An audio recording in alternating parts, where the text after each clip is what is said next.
A few years ago, I was walking out of a SkyTrain station carrying two plastic bags and a cloth bag full of groceries. And of course, the plastic bags ripped. Food fell on the ground, and which made it so that everyone had to stand on the side because they couldn't get past the food pile. And some people were scrambling around trying to not get tripped by apples. It was a total mess and embarrassing as well. And as I was putting my dropped groceries into my cloth bag, people around me were offering to help me. One guy even offered a cloth bag, to which I responded to all of them with a, "I'm good." But I clearly wasn't good. I had a cloth bag so big, so chunky, it looked like it took some kind of steroids, and the groceries that couldn't fit in that bag were carried in my arms. I mean, what is this? And it later turns out I needed that guy's bag because I kept on dropping this one cabbage over and over again, which eventually made me throw it away. I mean, help is abundant in our lives. It's always there. Yet even though I knew that a bag and some hands would have made my life so much easier, I refused that help. And we've all probably done something like this. I know you have too. Don't lie. And it brings up a question of, why exactly do we refuse to say yes to help when there's a cabbage on the line? Why do we torture ourselves?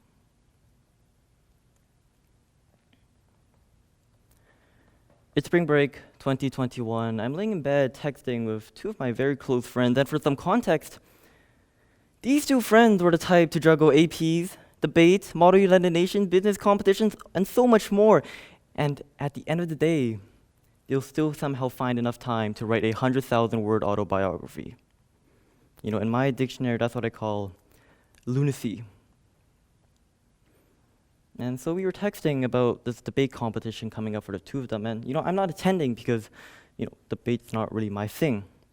And as we were texting, I started complaining and whining a little because there was nothing for me to do.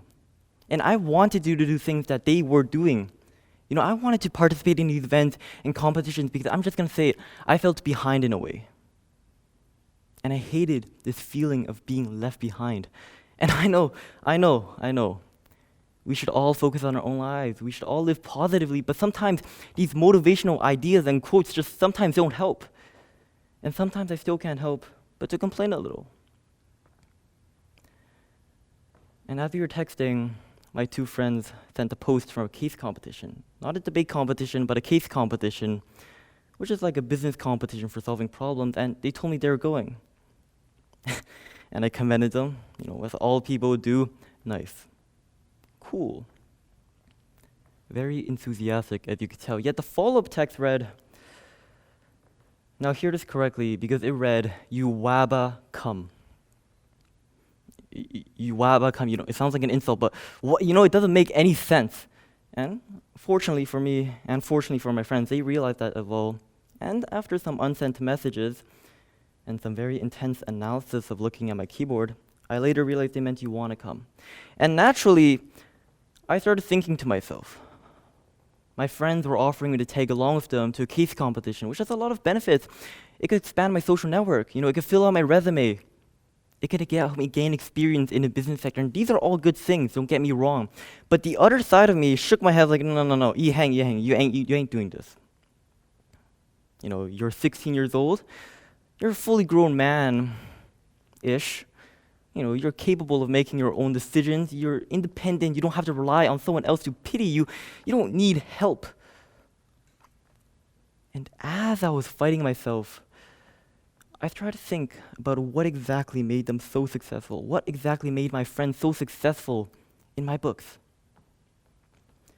They've won countless awards in debate. They averaged a 99 in school despite taking a plethora of APs, and they're in the process of publishing their first book. I mean, these guys have everything. Academically, they excel. Socially, they have amassed a large social network. I mean, give them anything and they'll perfect it, with the exception of texting, but everything else they can do. And as I was trying to answer my question, I went through memory lane and I found something really, really fascinating. In school, we have the opportunity and the chance to book an appointment for counselors if we needed any help. And I would notice that my friends would always book an appointment if they were unsure of anything or if they had a long list of questions. Whereas I don't think I've booked a single appointment in my life. When they first started debate, they sought help by joining a debate academy and finding a mentor. And through this process, I realized that they appreciated what help could provide. They treated it as a gift and would use every opportunity to use it. They never said no to it. And so I thought to myself, if they place such a high importance on saying yes to help, then why am I not doing the same? Because after all, when they sent that text, when they offered me that competition, they were trying to help me. And so I made my response. Sure.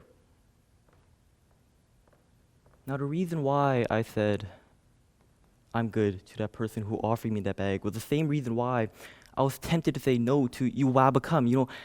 I wasn't comfortable with accepting help because I wanted to feel capable, to be in control of the situation, but rejecting help in that SkyTrain station put me further out of control and further away from that cabbage than if I just said yes. And these feelings inside of you get in the way when you're trying to accept help. And I'm not necessarily saying it's wrong to have pride or to feel capable. We're humans. We have feelings. We have the compulsion to do so. But sometimes when you put these things down, when you let other people come inside your lives, they help you create and achieve a better version of yourself, creating a better future for yourself. And that's exactly what I did. When I accepted my friend's help, by putting down my pride, I changed. A few weeks later, one of my teachers told me to come to his desk, and he said he wanted to talk. And at first, I was like, man, he's probably going to tell me that I've been playing too much chess in class, which I was. And as we talked, he didn't mention anything about my work ethic or my chess in class, which was quite nice. But instead, he told me that he realized I had a lisp. And he told me that I could come before school, and he offered to help me get rid of it. And of course, I breathed a sigh of relief. And after thinking for a while, I was like, why not? And so I said, okay, sure. And after that conversation, my lisp that has been with me since elementary school has improved. Don't get me wrong, it's still there, but it's gotten better. And I would have never thought of doing anything like this. Talking with my teacher alone, helping me do something, academically unrelated, just seems so far-fetched. But times changed. When my teacher offered his hand to help me, I subconsciously told myself that help is good. I said yes without feeling the need to feel capable because I learned through that conversation with my friends how easy it was to accept help. I realized through this process of accepting help, how help can help you learn anything if you're just willing to accept it. If you're willing to accept that bag, you'll get home with all your cabbages. If you're willing to say yes to Yiheng, you'll expand your network at a competition. If you're willing to talk with your teacher, your list will improve. Because when you have 4 minds, 2 minds, 3 minds, but they're all superior to one, when you pool in resources and combine them, you can achieve and create great things. When you let other people take some of those burdens and challenges away from you, you're left with so much more free time to do things that you love. You create a much easier and easier life. And I know it's hard to change people's mindset, especially when it comes to accepting help, but you guys have to all realize that when you start getting used to that feeling of accepting help, it gets easier and easier to do so. You get better at it like any other life skill because it is a life skill. And on top of all of that, accepting help costs nothing.